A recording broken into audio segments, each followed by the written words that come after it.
March 12, 2025, 2 Corinthians 5:7. For we walk by faith, not by sight. Galatians 5:25.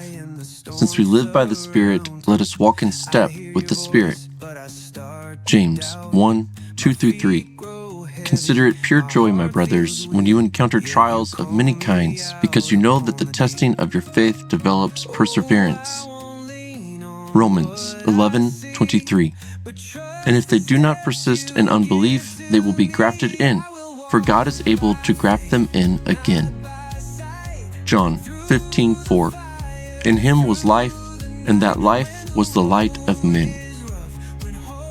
The one thing I ask of the Lord, the thing I seek most, is to live in the house of the Lord all the days of my life, delighting in the Lord's perfection and meditating in his temple. Psalm 27:4. Reflection.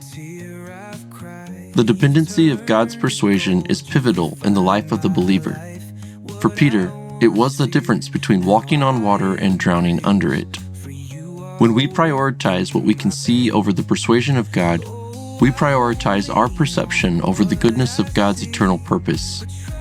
The very Spirit of God lives within us, and we are invited in each step of our life to walk in the same steps that God gives by his persuasion to bring our future days into his glorious eternity.